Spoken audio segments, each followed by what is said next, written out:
All right, so I'm here with Tyson Leslie. You seem like a humble person, so I don't know if you'll say it, but I'll say it. Probably the Okay. hardest working person on the Monsters of Rock cruise. I don't Well, I don't know about Shiprocked or Kiss Cruise or Cruise to the Edge or any of those. I haven't been around to right. see what you do, but at least for Monsters of Rock, you were everywhere. How many shows did you actually do on that ship?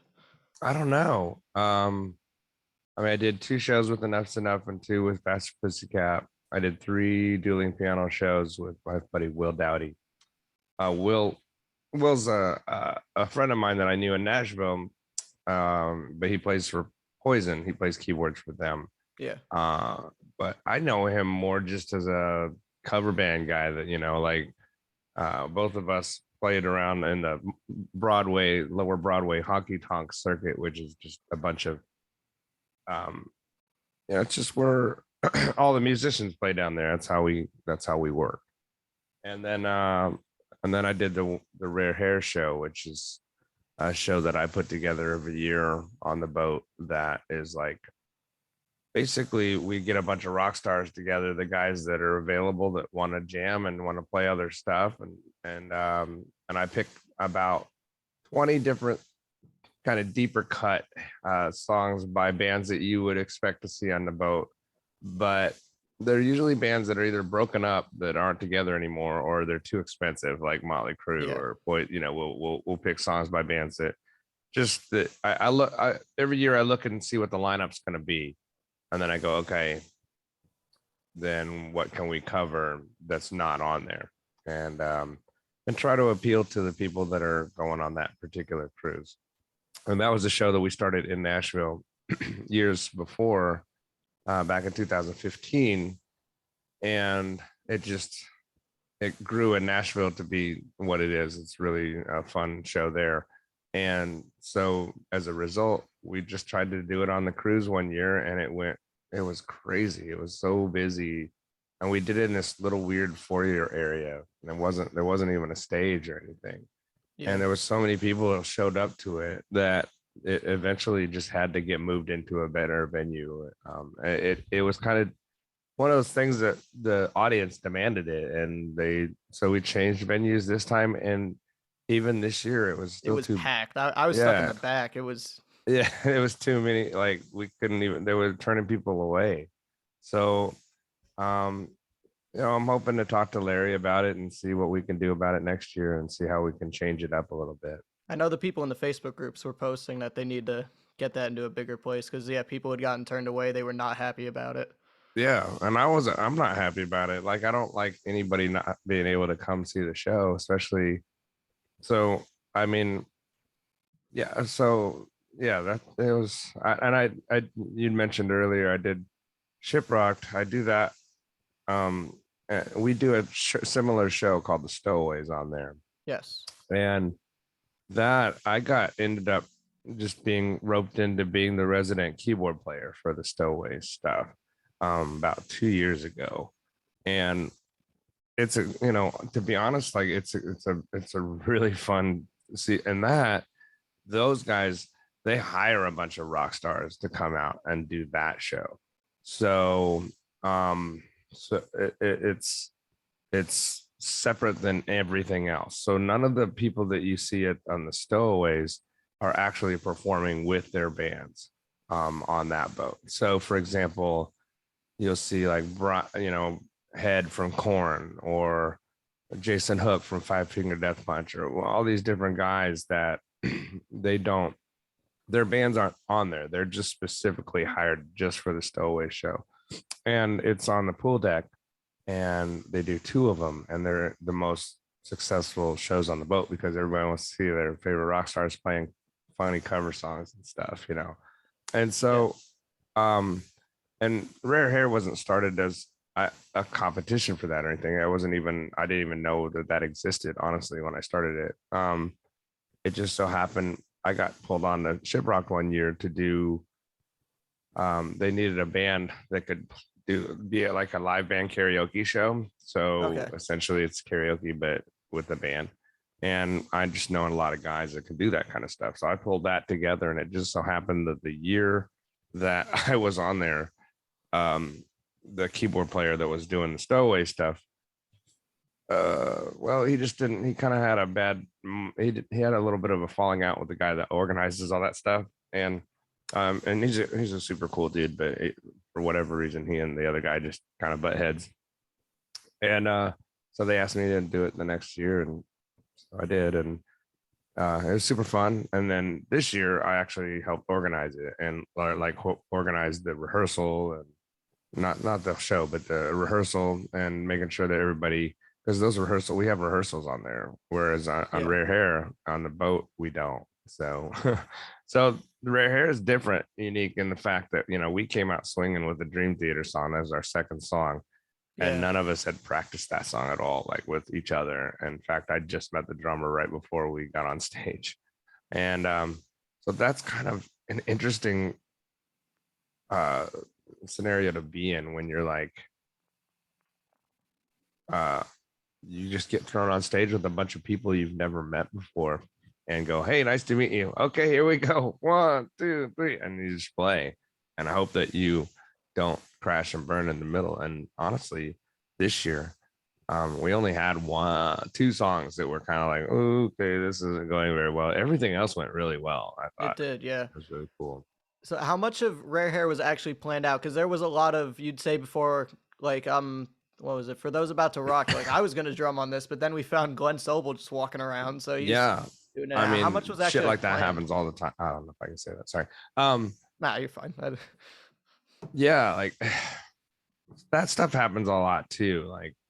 Like the very first Rare Hair show that we did on the cruise was really weird because it was like 2 days before. I was like, dude, I don't have any guitar players because I didn't at that point I didn't know a lot of people yet. And I just happened to be going to lunch. I think I was just sitting at lunch and saw a bunch of dudes hanging out. It was like Daniel DK from Diamonds, and Brandon Cook was on that year from Black and Blue, and this guy Rich Haas, who played with this band called Mach 22. And I just was sitting there going, dude, I don't have any guitar players for these songs. There's like, we're sitting with 3 of them right now. I was like, oh well, shit, do you guys want to learn these songs? Here they are. Here's what it is. And they just like, yeah, I'll take this one, I'll take this one, I'll take this one. They all went back to their cabins and they learned the songs and they played that night, and it was awesome, and they were great, and they kind of saved the show. And after having that scenario, um like Will Hunt, for example, like he wasn't on the show initially. um I just happened to run into Blando the night before, because he was sitting there watching my piano bar show, and I was like, dude, thanks for hanging out. And Blando was like, hey, we want in on the jam. I was like, oh, okay, yeah, sure. And we just, so he pulled out Still the Night and Rainbow in the Dark, and brought in Dino, which was super cool because I'd reached out to Dino, but I didn't know him. So he had declined to do the jam. Plus, he had to be up early in the morning to do that thing with Soto and stuff. So as a result, they came out and did and added to the show. It was super cool. We did Rainbow in the Dark, which was amazing. And Still the Night was cool. The only problem is that I already had a Whitesnake song in the list, so I was like, well, here's 2 Whitesnake songs now. So I didn't but I don't mind. think anybody cared. Everybody had a good Nah. time. I mean, So also it was like 1:30 in the morning. At that point, that's the least of our worries. Is if we get like more White Snake, it was late. that's Yeah, we got put on a late one this time. yeah. And I think because I think last 2 years we started around like 9 or 10, but the last year in 2020 went to like, we played 3.5 hours. It went really, really long. And I felt bad for the crew guys on this one. So I tipped the sound guys and the backline guy $50 each, because I was like, thank you for sticking around. And because those guys, it was past their bedtime. It was, Yeah. we were supposed to go an hour and a half, and I think we went, I don't know how long we went this time, but it was definitely more than that. And kept them up a little bit later than we were supposed to. So I felt bad for them. I was like, shit, well, let me take care of you for sticking out and hanging out and helping us out for that long. So Yeah. So when this started in Nashville, was it always like an all-star thing, or was it more just a local, club It was a circuit? little of both. So one of the things about living in a town like Nashville is you have a lot of the guys that live there now. Yeah. So our very first show, our rock star uh, appearances were facilitated by a friend at the time. Her name was Brandy Goldsboro, and I didn't know a lot of folks in town yet, and she brought in Jeremy Asbrock. I kind of know Jeremy a little bit. He plays with I'm seeing him Ace Saturday. Frehley now. He's What's coming that? to my town. He's Yeah, gonna be yeah. here Saturday, so yeah, Now I'll see where are him. you at again? I am in Poughkeepsie, New York, Oh, so nice. Okay, so cool. they'll be around. Yeah, and so she brought Jeremy in and Eric Brittingham from Cinderella, and Paul Taylor from Winger. We did Madeleine on the very first show. He played it on that one, which was super cool. And and I think, let's see, there's one other person. There's those three. Oh, and Anthony Corder from Tora Tora. So those were the first. That was the very very first show that we ever did. And that lineup of songs, cool. I'm sitting on a computer. I can actually look at this stuff. Um, so we would, like typically on a Rare Hair show in Nashville, the songs are like "Come Out and Play" by Twisted Sister, "Scared" by Dangerous Toys, "Long Way to Love" by Freddie Fox, "Wait for You" by Bonham, "Blackout in the Red Room" by Love Hate. Like we get kind of weird. Like, I mean, people that go on Monsters know all those bands, but most people don't. Like most Yeah. general public have no idea who they just don't know who the Choir Boys are. They don't know Tora Tora or Taiketo or Bang Tango. They just don't know that stuff unless you were sitting around watching Headbangers Ball on MTV every week. Which Yeah. I shit, you were like two. Or if that, you I might have think I been had an zero when episode that was going recorded. on. Like that's pretty awesome that you're into this stuff and that you kind of got, I love the Todd Latore drum Thank you. head back there. I see that. Yeah, it's cool. And that you're into all that stuff. Nita Strauss. And I mean, most people don't know who Nita is, like Yeah. unless you're an Alice Cooper fan or whatever. So it's super cool that you're kind of carrying the torch as a young person for Yeah, I didn't us see old many of people. us. I didn't see many of us on the ship. Some woman told me this was like day 2. She was like, "You're the first kid I've actually seen." She said, "I think there was like 24 of us." Yeah. Okay. Yeah, there was That's not that's many. great. I love it. And I love the, I'm a teacher here in town in Kansas City from time to time. And so like last night I was teaching and I was like, okay, what do you guys work? I was substitute teaching because I used to work at the school, but I don't, when I moved away, I kind of didn't want to come back full time because I want to be able Yeah. to tour and do all the other stuff. And they don't really allow you to do all that stuff at the school. And so I was subbing yesterday. I was drum teaching yesterday, which is funny in itself.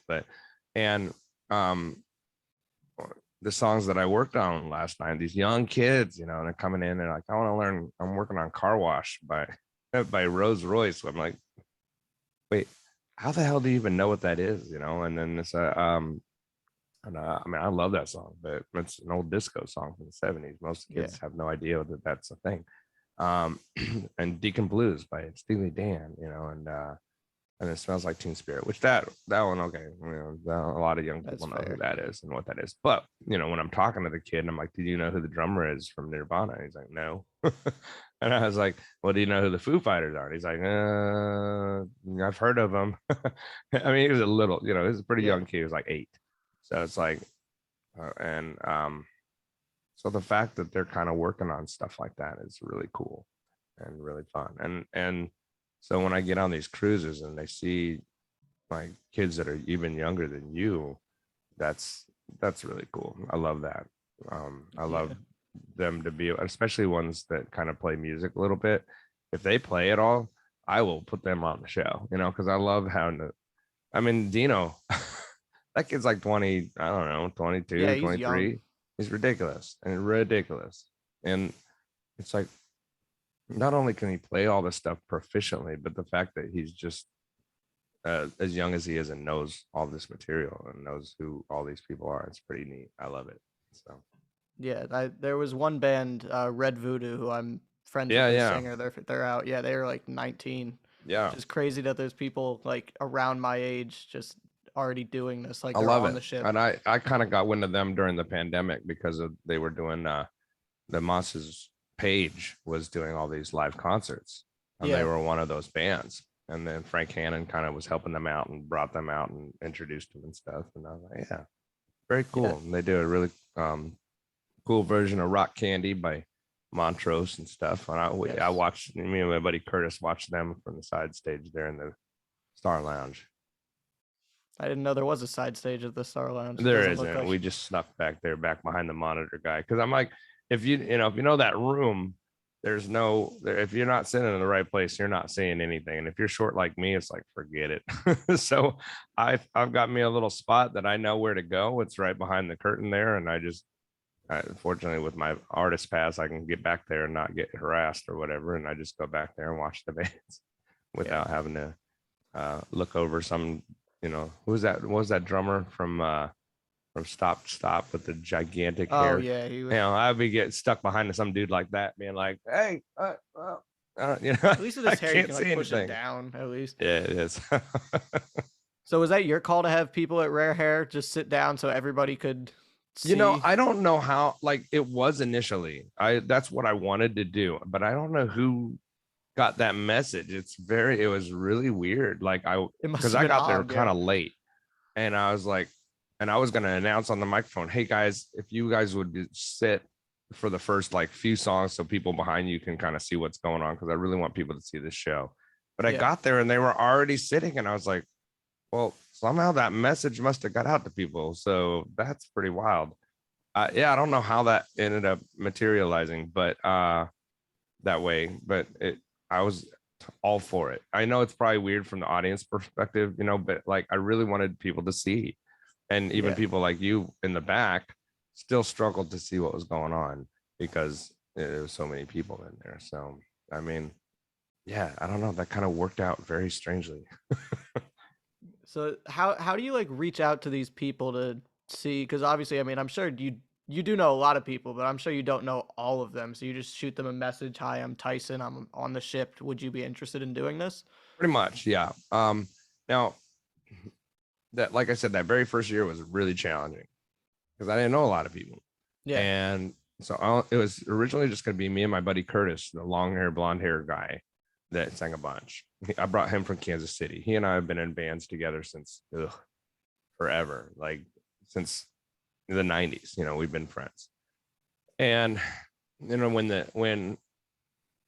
the hair band music, for lack of better terms, was out of fashion and grunge was popular and all that stuff was happening, Curtis was still in the band playing that stuff. And so we would go see him, and he'd be playing. Back then, he was playing deep cut stuff. He was playing Just Got Lucky by Dokken and stuff, or he's playing LA Guns, and he was playing all that cool stuff that nobody else was doing then. And so as soon as I got my first Monsters of Rock cruise, I knew he was going to be the guy to call. I was like, I want Curtis in the mix of this, because that guy, he was flying the flag back then when nobody else was. And he kind of let me in on that whole world when I was younger. And so it was kind of my way of paying him back and getting him part, because I knew if anybody's going to love this stuff and going to know who all these bands are, it's going to be Curtis. So I brought him on the first one, and it was just me and Curtis and Roxy from Vixen. It was just kind of, she was like, I'll play some. And then Jimmy from Kicks, I knew him before and reached out, and he's like, I want to play some. And Chad from Faster Pussycat, those that was kind of my nucleus. I knew a bunch of drummers and I played bass, so I was just like, screw it, I'll play bass on a bunch of stuff. Curtis, you sing a bunch of stuff, and then we just got to find some guitar players. And then, like I told you, we kind of found some Happened to find, last yeah. minute. I mean, it was last minute. Seriously, like Rick was up there learning Firewoman like that afternoon, and we played it that night. So, and then so because that was such a successful show, we had more people that wanted to do it the next year. So a lot of the same folks played, like Jimmy and Chad and all that.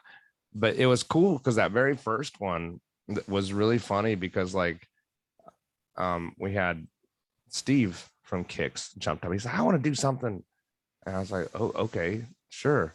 And then I was like, what do you want to do? He's like, let's do you know, Come Together by the Beatles. I was like, yeah, I played that one a million times. And then it was Honky Tonk Woman or some, it was some Rolling Stone. No, it was Satisfaction by Rolling Stones. Okay. And I was like looking around, do you guys anybody know that one? And Curtis was like, I can do it. I was like, okay, cool. So Curtis grabbed the bass, I played guitar on it, and we just knocked it out, man. And and that was unplanned, totally unplanned. And so by the next year, I knew a lot more people and was able to and it, it just, I don't know, it just got better. It was easier. It was a lot easier to put it together because more people wanted to be involved. And that one was crazy because the Bullet Boys crashed our show, did 3 songs, and the reason it went so long is because, and then Frank Hannon came down with Brian Tichy and Brittany from our band from Vixen, and they did like 9,000 Led Zeppelin songs and like the longest versions of this songs possible. And then they did we did Stranglehold by Ted Nugent, which is also a long song. So Yeah. all of a sudden you have 2 bands kind of crash the show and eat up about 30 minutes or more each. So that's an extra hour plus that we added to the show that wasn't planned at all. You know what I mean? And but it's funny because I'm looking at the spreadsheet from the very first show that we did, and it was like it was just me and Curtis that started off the show. We did True Believer by Lillian Axe, Long Way to Love by Brittany Fox, and New Girl Now, I'm On to You by Hurricane, and then a handful of others. It was just me and him. And then we brought up some jammers and did New Thing by Enough's Enough and Get It On by Kingdom Come, which I don't even remember who the hell sang that song. And then Look What the Cat Dragged In. That was super fun because that was the first, like, you know, Roxy from Vixen played on that one. Marty O'Brien from Lita Ford was there, and Daniel Decay played on that one because Diamonds was on the boat that year. So we did Tears Are Falling by Kiss, which Priya from Diamonds is a huge Kiss fan. So she was awesome. So it was just super fun, and it just continues to build and become what it is now. Yeah, and so how long does it take you to prep not only Rare Hair, but you were at the Cruiser Jam, which is the best kind of shit show. That Oh was really goodness. fun. Right, yeah. It can be. And yeah, like you played with Enough's Enough and Faster I Pussycat. forgot How I did. long? Yeah, the Cruiser Jam too. God. Sorry, Izzy. Yeah, It's Izzy knows he's loved. We yes. Um how long does it take to prepare? Yeah, because you have so much actually going on like on the ship. Well, so like Faster Pussycat, I don't need really to prepare because I grew up with all that shit, right? Yeah, And like I've been a fan since 1988. And so like I played Cat House with them, right? And for the first time on this boat, I played with them a lot, but this is the first time I did Cat House. And I was like, so right before we went on, I like pull it up on my phone. I'm like, all right, what note is that? That's a G. Okay, cool. And I'm good. Because I was like, as long as I know what the first note is, I could play this song. I probably play this song in my sleep, you know. Um, and that worked out fine. No problems, nothing. I had to learn a couple songs. I had to relearn the new song because I recorded on the new song that they did, but I hadn't played it since I recorded it. And so I had to go kind of write a little chart for myself on that. And then like what is it? House of Pain. I could play that one again. No problem. You know, no prep work is really needed for like the Pussycat set, and you know, same with you know, playing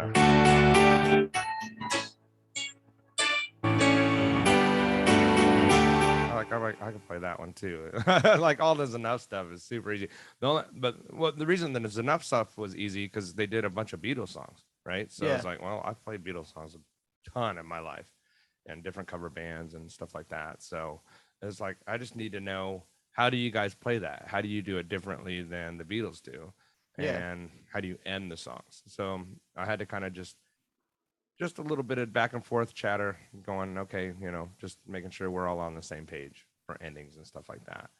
And on the dueling piano shows, that's what I do for a living. So there's no prep work. That's Yeah, 100% that's based just on picking from a requests. list of what you already That's, have too. Yeah. yeah, I mean, not even that. It's based on people request songs. I play the songs if I know it. And if I don't, sometimes I figure it out and learn it right on the spot. Sometimes I just go, hey, maybe I don't know that song by Rush, but maybe I could do this song instead. Well, that's kind of how we do that. Yeah. And then the Rare Hare show obviously takes the most preparation. In terms of like, I fortunately this year I picked mostly songs that I kind of know already. And so I didn't have to learn, I just had to brush up on stuff. So like even the Dream Theater song, like I had never played that one before, but I've just such a fan of that record, and I've known it my whole, like, since it came out in like 92 or 93 or whenever that was, that it was just something I kind of already knew. Like even like just knowing the solo,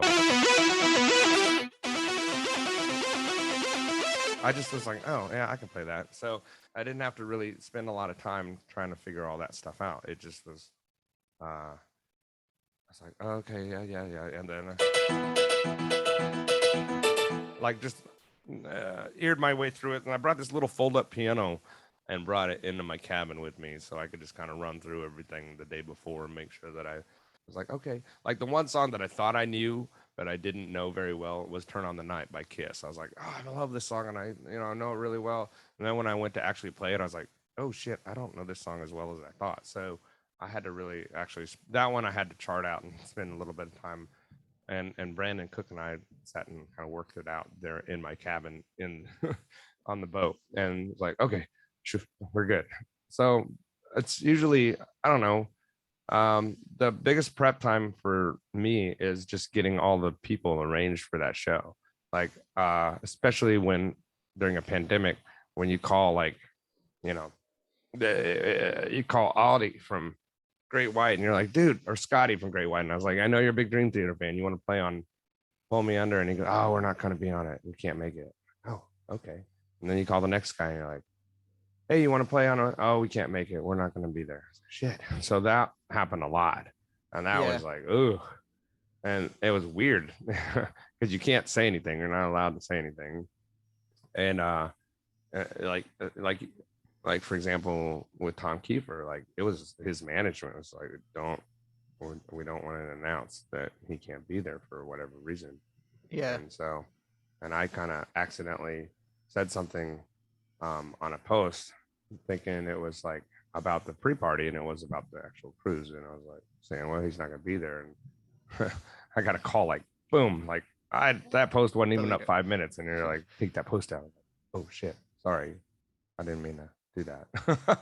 So I mean, it's because there's so many moving parts to all this stuff in terms of like organizing it, and just like all of the restrictions and regulations and things that we're allowed to do or not do and say and whatever, that it yeah, I mean, it's a kind of a miracle that they pulled that off Well, this especially year. because testing too. I mean, you have your lineup, or at least part of your lineup in place, and but you don't know who's actually going to be able to get on the ship too. Right.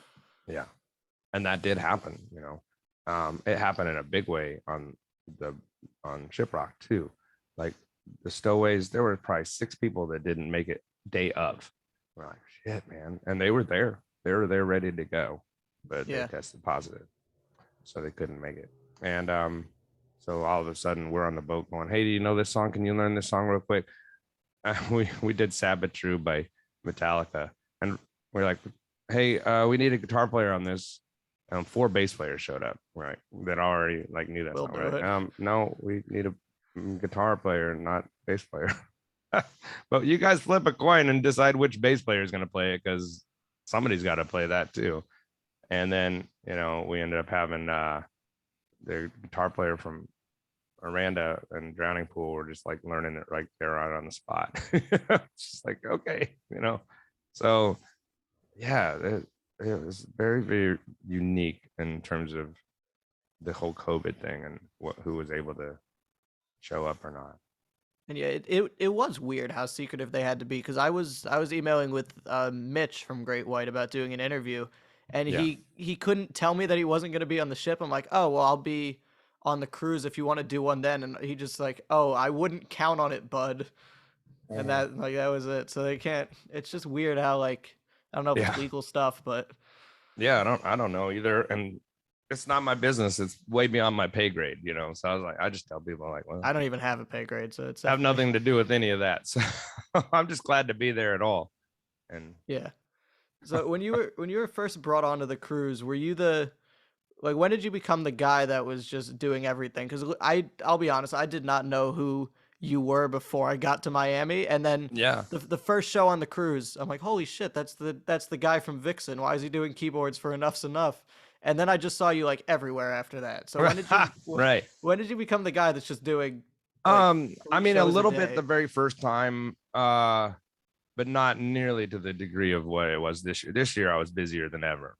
I've always played with Faster Pussycat, but I usually only play like a couple songs. But we've become better friends, um, and as they played more songs that have keyboards in it, I've just kind of gotten thrown into the mix.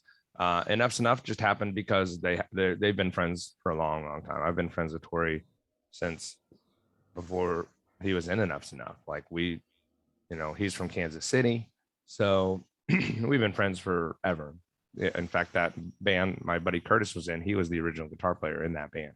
So, um, so that just was like, hey, you guys want keys on? I'd love to just sit in. Like, it's more about just me being friends and playing with my friends. I Yeah, I don't. I'd rather just be playing, and it's not work to me. It's way more of a labor of love. Like, I don't get paid to play with those guys. Um, I didn't get paid for Rare Hair either. I got paid um for doing the dueling piano thing. So that's what I was kind of on there for. And I get paid with Vixen, but we didn't play on the boat, so I didn't get paid for that. you So got the it pre-party. was really just yeah, like, and I don't know.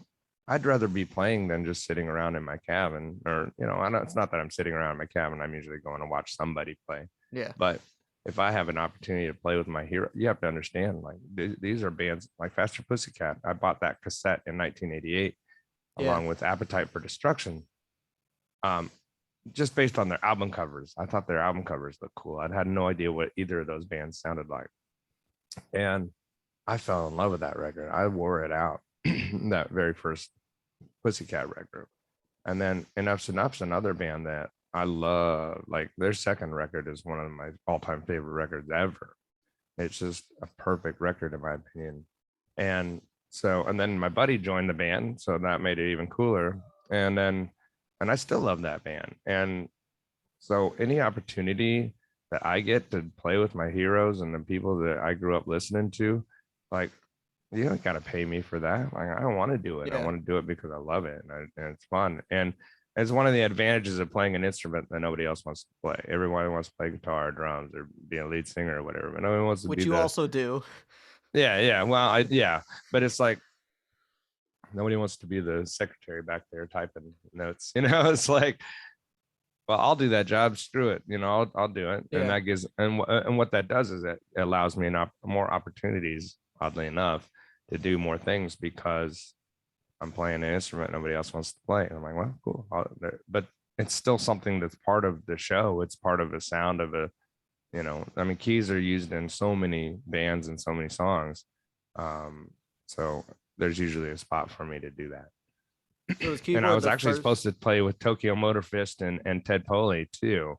And I was learning stuff right before, because their keyboard player wasn't going to make it. And literally last minute, like the day before, Chris called me and was like, hey, I'm going to make it. Do you want to still play? I was like, no, go ahead. It's your gig. You know the songs. That's one less thing for me to have to learn.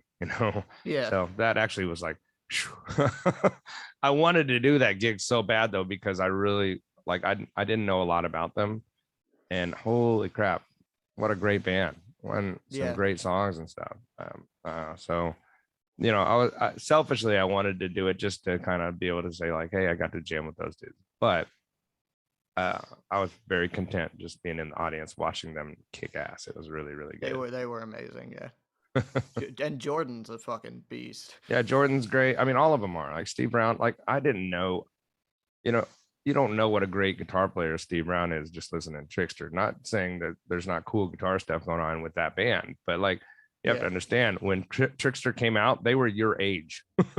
So, um, I mean, the dude is just an astounding guitar player. And Greg Smith, like looking at his resume and the things that that guy's done is astounding. And he's a great player, but he's also just a super nice person. You know, Ted speaks for himself. He's a great frontman, great singer. And I couldn't really hear what Chris was doing back there in the keyboard world, but it sure looked like he was working hard. So Yeah. So, what do you do? Because we've been. This is really centered around cruises, but you were also on Kiss Cruise and Cruise to the Edge. Was there any other I cruises haven't you done did? Cruise to the Edge yet, but I am Are probably you doing it this year. okay? Was there any Um, other cruises that I've I've missed did out? well. Like cruises. I started my very first one was on one called the Rock Boat in 2004 or six, something like that. And that one was one of the very first music cruises ever, and that's hosted by Sister Hazel, and it was bands like Sister Hazel, Tonic, and a lot of bands from that '90s kind of pop era, Better Than Ezra, those types of bands, Cowboy Mouth. And I was playing in a band called Pomeroy at the time. That was my first experience doing a rock cruise, and we had a great time. And then I didn't do another one until I moved to Nashville. And the very first cruise that I did after it was with a band called the Big Rock Show, and we went out on the Gronk party ship. So Rob Gronkowski from the Patriots had it, and I didn't know there was a thing, but that it sounds was really so fun. stupid. It was absolutely stupid. That We sounds had no hysterical. business being there at all. Like it was us, which was like this arena rock cover band playing like Scorpions and ACDC and all this stuff. And then a bunch of rappers and DJs and dudes that just looked like Jersey Shore just threw up on a boat. Like it was completely stupid. And it was a lot of fun. We had a blast. But that was kind of my first entry into that world. And that band was really popular on the Kiss and the Kid Rock cruises. So, and then it's funny because on the Gronk cruise, they kept apologizing. They're like, "Oh, this isn't how it usually is." It's like, I don't care, man. I'm getting paid to be on a boat right now with Yeah. with my wife and just hanging out with you guys. Like, I don't really care. I'm having a blast. And so, sure enough, a year later, we get the call to do the Kid Rock cruise, and so we did that one, and that is exactly what you think it is. And then that fall we did the Kiss cruise. I don't remember if it was 9 or 8 or I don't remember what number it was, but that was super cool. It's a lot less. Um, both of those cruises are considerably less entertainment. There's more like 10 bands, something like that. 10 to Okay. 12, and so there's not nearly as much like, okay, let's run over there and watch this band. Let's run over and watch. Like you have a little bit of downtime to just kind of chill before having to go see something else. But there's always things to do. I don't know which way I Um, prefer because it was stressful on the Monsters of Rock cruise to try to see everyone, but it was yeah, also good to not just have any time to sit and think. So you're just yeah, always seeing good music everywhere. yeah, yeah, for sure. So I did 2 of each of those, and then yeah, Monsters was kind of my introduction into that world with Vixen. I So think you that's were it. brought on. So Vixen was what year? What year was that? The first year? Vixen, my first Vixen one was 2017, and then Shiprocked, of course. I've done 3 of those now, and that started in 2019 for me. And so were you just brought on with for the Vixen one to just do keys for Vixen, and then you ended up kind of Yeah. also doing Yep. a lot of other So the shows? very first one I did with the Vixen, I didn't do anything else. I just played with them and kind of experienced the whole thing. And that's when I proposed, hey, I've got to Larry, the guy who puts on the cruises and stuff. I was like, hey, I've got this thing that we do in Nashville. I think it would do really well on the boat. And that was the Rare Hare. And so we tried Yeah. that for the very first time, whenever that was, in 18, I guess. And then we've done it ever since. Good. So how did you get brought into Vixen? Because I was looking this up. I was curious, and it brought me to like posts from 2016, and you were like in front row of a Vixen show. So how did we in a year go That's from hilarious that you found that. That's right.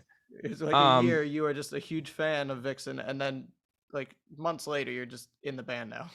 yeah. Well, let's see. So,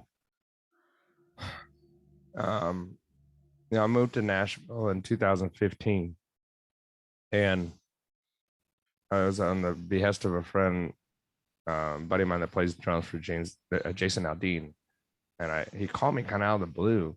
I hadn't seen him for years. He knew me from this cover band that I played in Kansas City. He came in and sat in with us.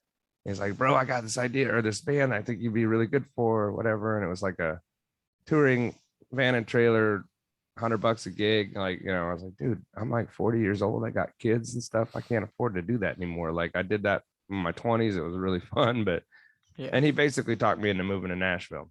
So I moved there in June of 2015, and in September I was jumping on a tour bus with a guy named Tracy Lawrence, playing keys with him, and that was a little unprecedented. Like, most people have to live there a little while. I just kind of feel like I got extremely lucky getting a gig like that so fast. And but one thing I did realize, I was like, well, I'm not great at playing 90s country music on, this is just not my thing. And I love it, but I just wasn't good at it. So I went and just did the dueling piano thing at a place called the Big Bang in Nashville for a while. And then Tony Higbee from Tom Keeper's band called me out of the blue. Another guy that I barely knew at that point. I was like, why is this guy calling me? I was pulling out a Target, and he's like, hey, Cher Ross from Vixen needs a keyboard player that can do tour managing duties. Is that something that you could do? And I was like, yeah, I can do that. I've done some tour managing with Pomeroy and some other things, and maybe not at the scale of what Vixen is, but I've done it. And um, a few months later, I was flying to Cher's house, our bass player, to audition, and Brittany and Britt, our guitar player, we both auditioned at the same time and got the gig at the same time. And so we've been with the band since February 2017, and yeah, that's our main gig. So like, if I get calls for gigs, and I always just tell them, I'm like, yeah, I can do it, but if a Vixen gig comes up, I'm gonna have to find somebody to fill in for me. Yeah. And that's just kind of how my life is all the time. So they are in the album working or in the studio working on a new album. Are you doing any recording with them, or are you strictly just on the road Yeah, keyboard? recording, writing, a little bit. I've got a couple songs that I've submitted to them. One of them didn't get chosen, and so I ended up, Roxy and I just decided to go rogue on it and do our own thing with it, and I released that on New Year's Eve. And it's called Burning Time, and that one featured Todd LaTorre singing lead vocal, and Billy Sheehan played bass on it, which is mind blowing in itself, considering I was a huge, and still am a huge, Mr. Big fan, and everything else that he's done. David Lee Roth and everything, and Tallis, and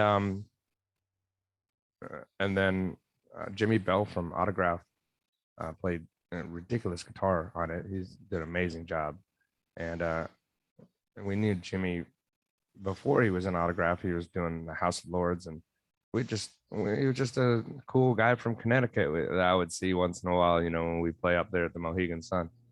And then did I mention everybody?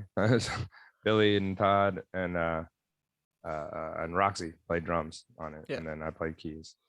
And yeah, it turned out really good, and it was one of the most successful things that I've put out so far.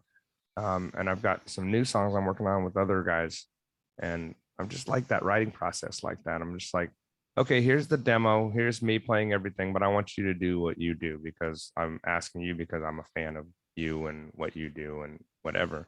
And Todd really put the icing on the cake on that song because he came in and kind of helped rearrange it and came up with a great vocal line. Because all I could hear in my head was "There's only one way to rock," and it's a vocal line, and I couldn't come up with anything outside of that. And so I was kind of just struggling on that, and I reached out actually initially to Mark Slaughter, and he really wasn't interested in doing vocals or anything, but he came up with some vocal lines that he played on guitar, which were cool. But when I ended up giving it Todd, uh, he came up with all the vocal stuff, and it was just like, yeah, that's perfect. That's exactly what it needs, and it was really it came out awesome. And we put that out New Year's Eve, and so we'll see what happens next. As far as new material and whatever, I've got 2 or 3 different songs in the can ready to go. It's just a matter of getting them out to the players to play on it, and I don't want to drop any names on it yet because I don't know 100% who's Yeah. willing or available to do it. I do know that one song for sure will be my buddy Bumblefoot, he's played with Guns N' Roses and Sons of Apollo and a bunch of stuff. He's And singing with Asia Satchel, now, right? what's that? And Asia, yeah, he Yeah. is. Yeah, he's going out with them this summer, I think.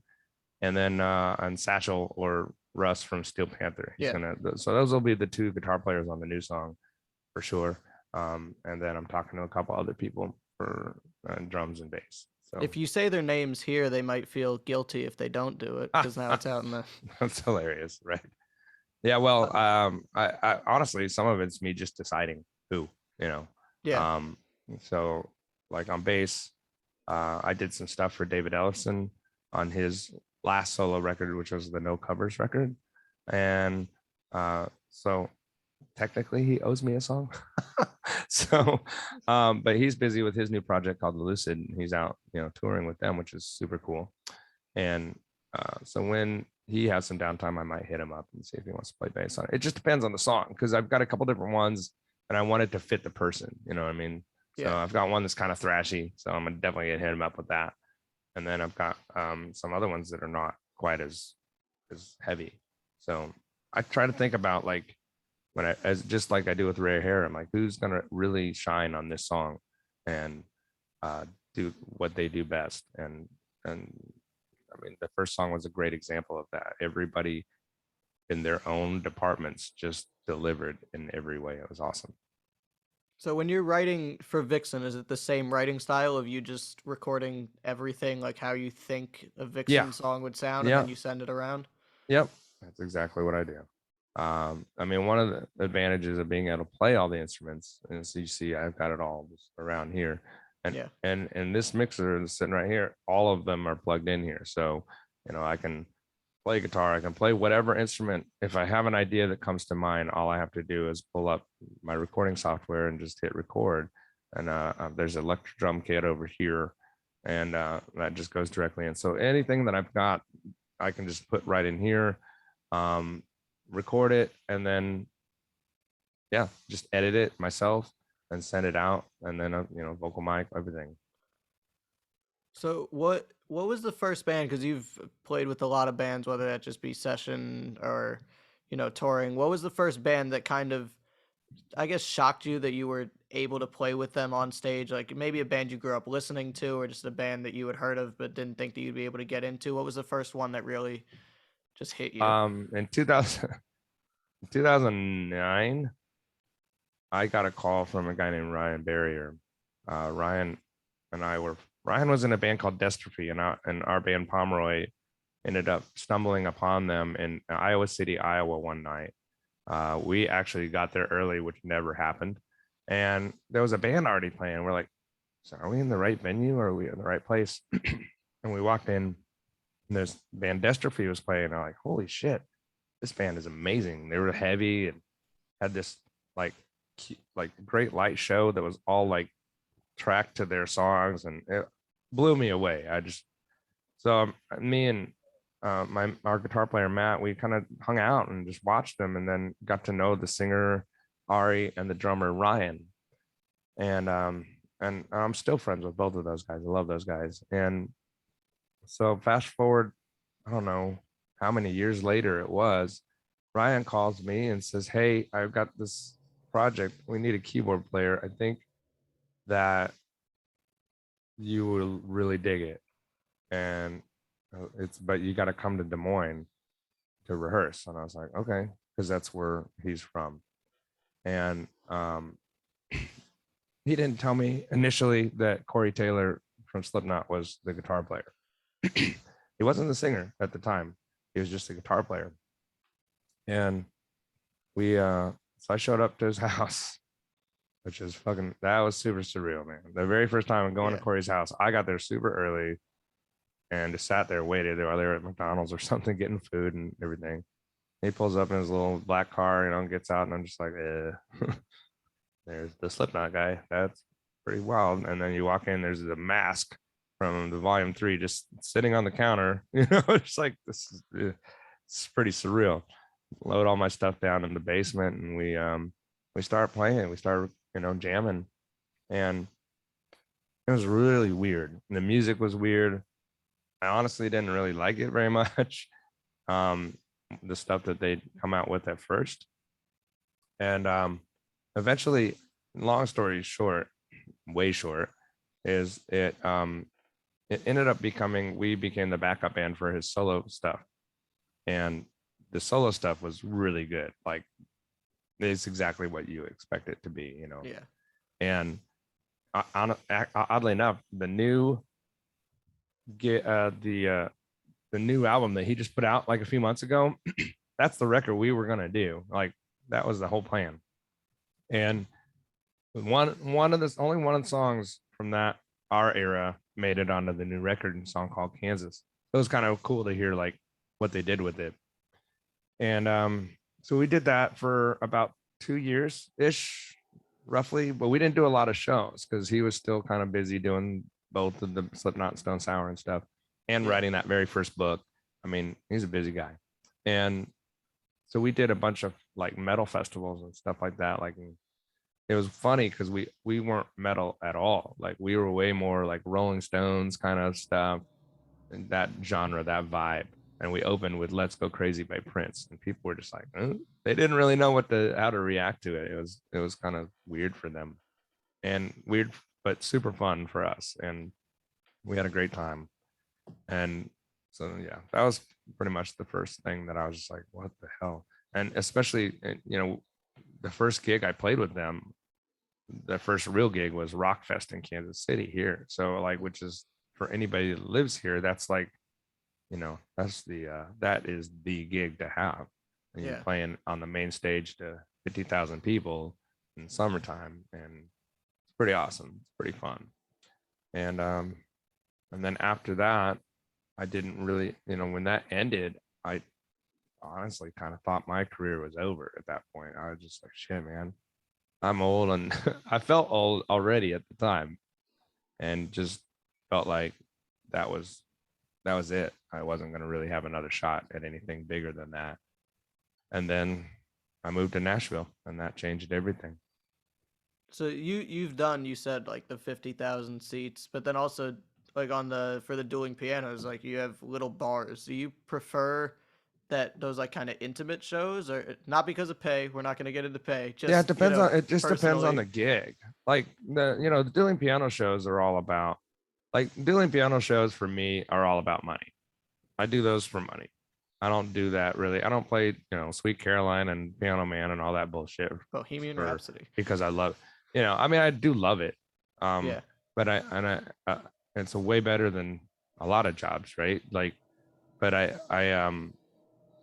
but the dueling piano gig for me, that's all about paying the bills. Now Vixen, yes, it's about paying bills, but that's also passion for me, right? Writing songs, working with my friends. So, like I said before, even just playing with my heroes, right? That's a passion for me. That's not about money at all. But to answer your question, it just depends on the gig. We've done some of those huge, huge Europe festivals where you're playing in front of literally, like, it's the amount of people, you don't even see the end of it. It looks like you're looking at the ocean, but it's like, it's not the ocean, it's human beings. And so that is just surreal. and it's almost so weird because you're so far away from them that you almost feel disconnected from them, you know. Well, yeah, that's what I was thinking. Like, because the thing is about being a musician is you really get to, try to connect with the audience. You can't do that if somebody is like Sure. thousands of feet back. Yeah, I mean, I don't know, if you're Freddie Mercury, you can, you know what I Well, mean? yeah, But like, um yeah, it's surreal, it's different. And so like, when I like both though, there's something about each environment that is really fun. Like I do like the intimacy of a club, but and I, like when Vixen played overseas in Germany and places like that, we played a lot of clubs there. And it's so fun to see like 500-600 people just singing every single word to every song. Like those guys in Europe, they yeah. know the deep cuts, they know all of it, and they're just like they were losing their minds. It was so much fun. And then, but at the same time, it's just as fun to, my very first show with Vixen was an arena in Ohio, in Toledo, Ohio, with opening up for Cheap Trick and Tom Kiefer, and Warrant was on the bill. It was amazing. It's like that was a really fun way to start in this band. And tour managing too, and arranging interviews and doing all the stuff that I was like, that was just my first, my experience into, okay, here's all of it. You're doing all of these things today. Okay, cool. Sounds good. And it it was a blast, and I'm still there, thankfully. So So were you getting trained on the job, or it was just these are the things you're doing? Have yeah. fun. Oh yeah, right on the job. This is how it works. And you might fall on your ass a little bit, but That's okay. we made it work. We made it work. There's definitely been some moments where it's like, oh, okay, I'm maybe not doing a very good job at this. But like when you're in Europe and Germany and you have no idea where you're supposed to go and who's picking you up and what hotel you're staying in, because the guy that is promoting the show isn't getting back to you and nobody speaks English, and it's just like, and now the girls are mad at you because you don't have all the stuff that you need, but you can't get a hold of the guy because he's not answering his phone. And it's just like, Yeah. so there's things like that. There's definitely days where you're just like, oh, I suck at my job. And then there's other days like, yes, kicked ass at this, and there's more often those days than the bad days. So the last person I had on was Calico Cooper, and she is Oh, I love the Calico. She's she awesome. yeah she's such a nice person, but yeah, she's the only girl in a band of all dudes, and she was saying how it's not as weird as she thought it would be. You Yeah. happen to be the inverse, so how is it Right. for you to be the um, only dude in Vixen? I did. One of the things that my job is also this kind of crowd control too, and Yeah, that's one of the reasons why they have a male keyboard player, is because I play the role of musician, but also tour managing, and I'm also just kind of like, okay, we need to get these girls out of here because people are getting weird or whatever. Um, but no, it's not. It's, I don't know. It's easy. That these I'm in a band with a bunch of women who are very experienced. yeah, Um, the drama level is extremely low, and everybody's just, they're vets. They get along. They know the gig. They show up. They play awesome, and then we go home. It's that simple. There's not a lot of. I mean, yes, there's been some drama with lineup changes and member changes, but none of it has been really a lot of like animosity and anger, really. I mean, yeah. there's been some of that stuff, I guess, just like anybody else, but one of the things about being kind of a hired gun like I am in that band, I don't do the photos. I'm not privy to all the business stuff, just the stuff that I need to know, right? So um, I just kind of let them sort out their lives and their thing. I do my thing, and then if everything is going well, it all comes together and the shows happen and they're great. So it's easy. It's great to be in a. It's weird. It's kind of funny, especially when I first joined the band and Janet and Cher were there, and Roxy. Unfortunately, I never got to meet Jan because she died before Yeah. I met, before I joined the band. But it was just kind of funny to be in a band with a bunch of women that I used to have a crush on when I was a kid and used to hang on my wall and be like, you know, and now they're like my moms and stuff. Like, especially like Janet, she was always just like, can I get you some coffee, some breakfast? I mean, it's just like, no, mom, I'm fine. You know, so that dynamic is kind of funny, um, because they're just my friends and they're my coworkers and they're people that I just enjoy seeing every few weeks or whatever as it is. Yeah. So I mean, how is that? Because it's not even just Vixen, like you said, Faster Pussycat, Enough's Enough. These are people you grew up listening to. So how is it? Like, has it all set in there? Like, this is just your life now. You're just friends with these people. Yeah, I mean, it is strange and surreal and at times, but at the same time, I also feel like I've worked really hard for it. You know, Yeah. I've done a lot of things over the years to, um, I don't know, without at risk of sounding arrogant or whatever. It's just like this is the world that I've been wanting to be in my whole life. I just Yeah. happened to join it really late. That's kind of what we were talking about at the very beginning. Is kind of what I was alluding to. Is like, um, this is my world, but people go, well, do you wish you would have moved to Nashville earlier or any of that?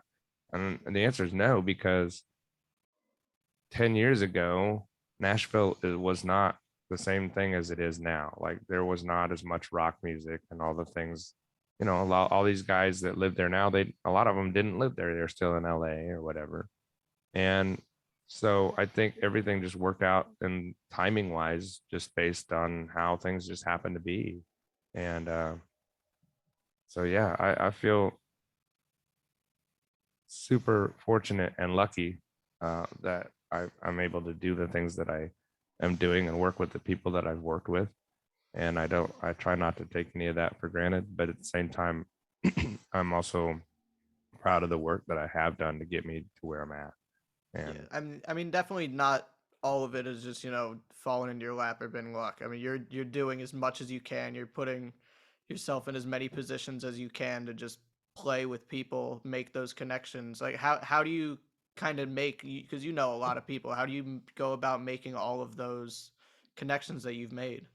um, so I'll use Billy as an example.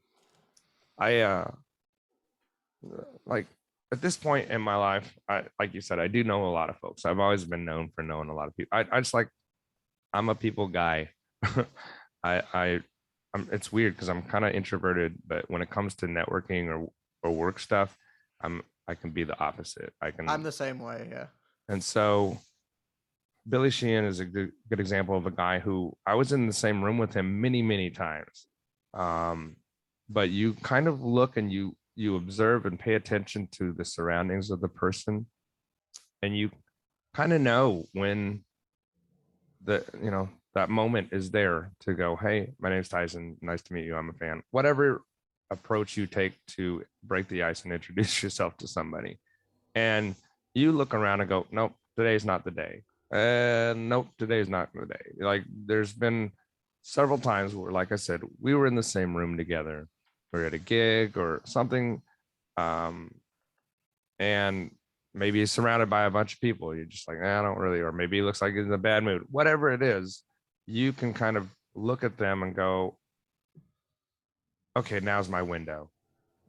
Whether it's I don't even remember when that actual real window ended up turning out to be what it was, but there was a time that it was like, oh, this is where it's going to happen. This is the time where I can at least sit down, have a quick conversation with this person, and it's not going to be awkward or it's not going to be interrupted by, a bunch of other people, whatever it is. Yeah. And so you just kind of, after doing it for so long, you kind of just figure out when a good time to do those things are and when they're not, when it's not appropriate. And and the other thing that's weird is we're all fans of each other in some way or another. Yeah. So you kind of have to take off the fan hat for a little while and just because we are in a business too, and in some ways, even though we're fans of each other, there's certain aspect of kind of keeping it cool in the business and not, I don't know, you don't want to germ somebody to death and be like, oh, okay, that guy's a little too much for me or whatever. Yeah. So it's finding that kind of balance and medium between those things. And then just like Glenn Sobel was a great example of, I'd never met him before. Well, I'd met him one time in Nashville, but it was very brief. It was one of those kind of like meet and greet things. Yeah. And so when I actually got to speak with him on the boat, I'd seen him walk around a couple times, but after I was maybe Cruiser Jam or something like that, I don't remember what it was. I saw him sitting with a few people in the back in the Star Lounge, and he was happened to be with one of my friends. So I went over to say hi to her, and she introduced me to Glenn.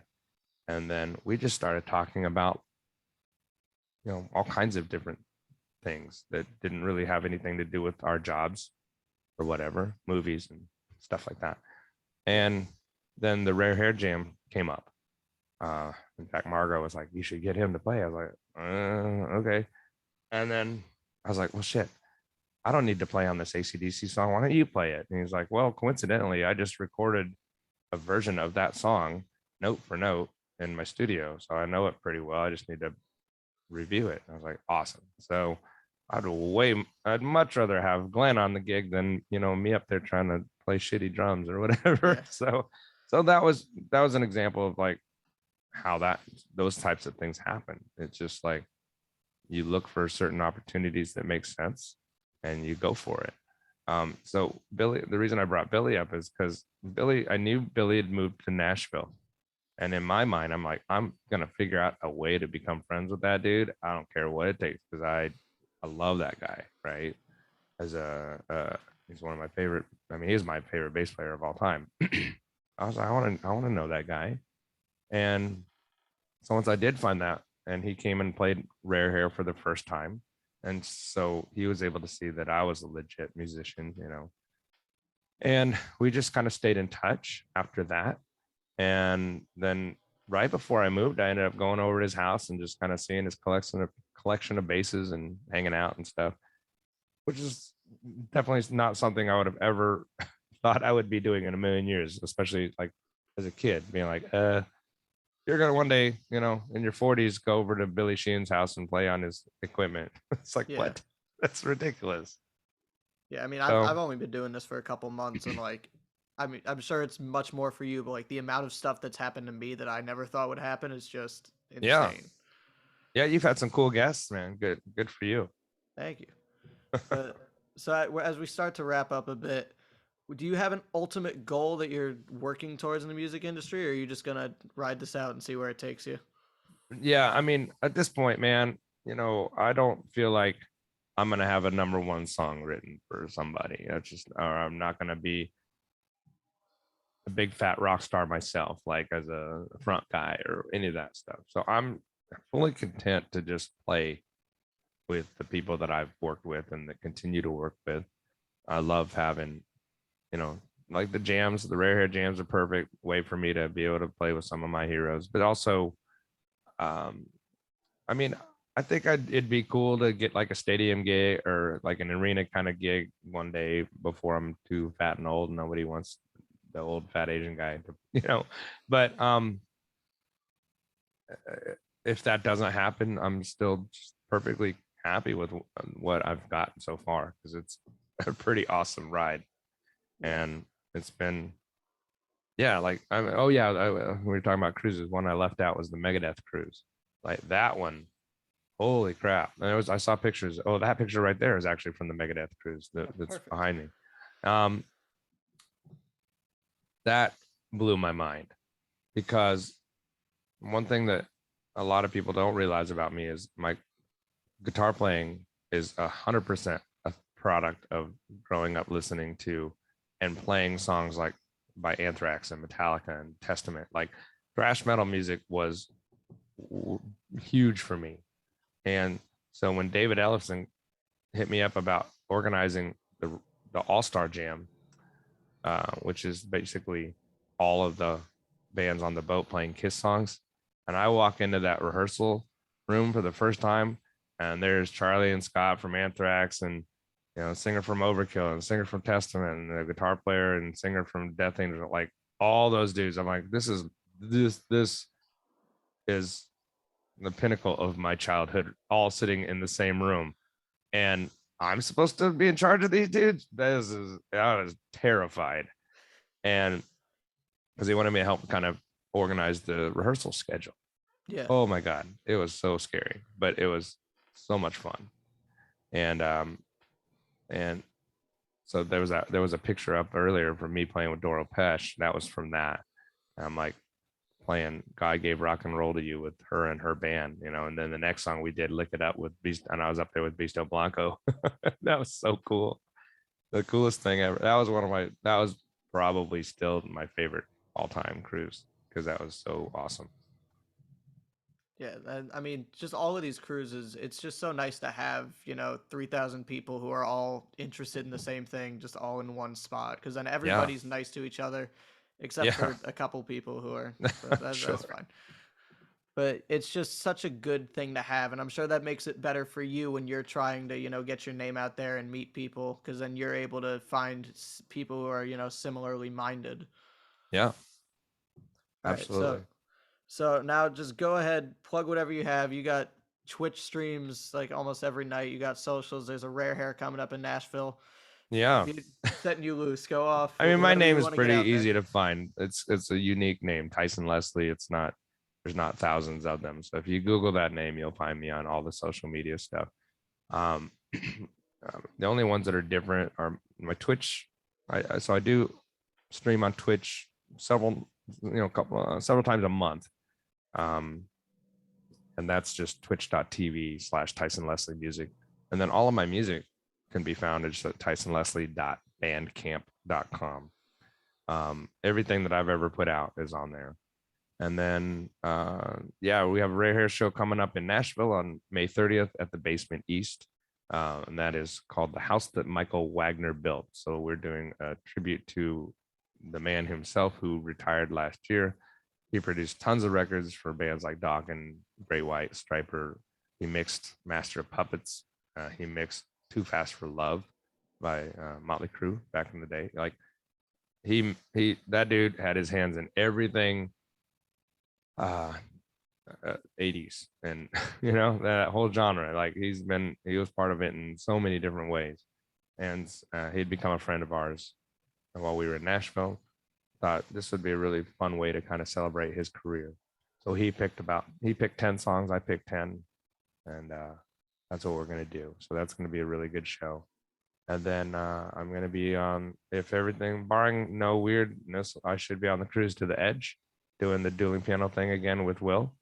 And then other than that, check out Burning Time if you haven't checked that out, the song that we put out a couple months ago. And just keep a lookout for anything else that's coming up, because I don't ever even know what is coming up. Vixen They has just our tell you first where to go. dates with Julia coming up here in a couple weeks. And I'm excited to work with her. She's amazing. And Yeah. that'll be the 18th in Duluth, Minnesota, and then we're in St. Louis on the 19th. And other than that, just look up, Tyson Leslie Music on Facebook is my music page. And so I try to keep that up. Sometimes I'm not great at it. My personal page is full, so I can't I can't add any more people on there. I snuck in there though. We're good. You did. Yeah. Well, All right. now I'm at the point where I've got to go every few weeks and go, okay, who am I deleting to make room for more people? It's weird.